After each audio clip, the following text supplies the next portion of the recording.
മാലിന്യത്തിൽ നിന്ന് വരുമാനമുണ്ടാക്കി വാരപ്പെട്ടിയുടെ ബാലസഭാ കുട്ടികൾ. വാരപ്പെട്ടി ഗ്രാമപഞ്ചായത്ത് വാർഷിക പദ്ധതി 2024-25 ഉൾപ്പെടുത്തി ബാലസഭ ശില്പശാല സംഘടിപ്പിച്ചു. വിവേകം, വിജ്ഞാനം, വിനോദം എന്നീ മുദ്രാവാക്യങ്ങൾ ഉയർത്തിയാണ് കുടുംബശ്രീയുമായി സംയോജിച്ച് ശില്പശാല സംഘടിപ്പിച്ചത്. മാലിന്യത്തിൽ നിന്നുള്ള ഉൽപ്പന്നങ്ങളുടെ വിപണനവും പ്രദർശനവും ഇതോടൊപ്പം നടന്നു. വാരപ്പെട്ടി ഗ്രാമപഞ്ചായത്ത് പ്രസിഡന്റ് PK ചന്ദ്രശേഖരൻ നായർ ഉദ്ഘാടനം നിർവഹിച്ചു.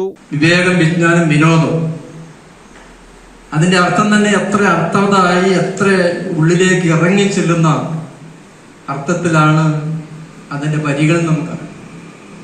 വിവേകം, വിജ്ഞാനം, വിനോദം. അപ്പൊ ആ തരത്തിൽ നമ്മുടെ വിവേകത്തെയും വിജ്ഞാനത്തെയും ബുദ്ധിപൂർവം കൈകാര്യം ചെയ്തുകൊണ്ട് നമുക്ക് വിനോദമുണ്ടാക്കി അതിൽ നിന്ന് വരുമാനമുണ്ടാക്കാവുന്ന തരത്തിലേക്കുള്ള വലിയൊരു സന്ദേശമാണ് ബാലസഭ അതുകൊണ്ട് നൽകുന്നത്.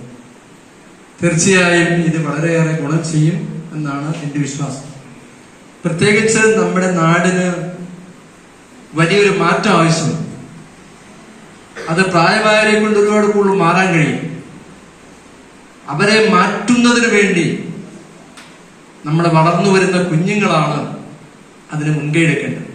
കുടുംബശ്രീ CDS ചെയർപേഴ്സൺ ധന്യ സന്തോഷ് അധ്യക്ഷയായി. ക്ഷേമകാര്യ standing committee chairperson Deepa Shaju സ്വാഗതം പറഞ്ഞു. സ്റ്റാൻഡിംഗ് കമ്മിറ്റി ചെയർമാൻമാരായ MS Benny, KM Sayyid, member Shaji Bessy, CDS vice chairperson Bindu Unni, panchayat secretary MM Shamsuddin, assistant secretary Prakash എന്നിവർ ആശംസകൾ അർപ്പിച്ചു. കുടുംബശ്രീ RPമാരായ ജെസി തോമസ്, ബിനു അജയ്കുമാർ എന്നിവർ ക്ലാസുകൾ നയിച്ചു. CDS മെമ്പർമാർ നേതൃത്വം നൽകി.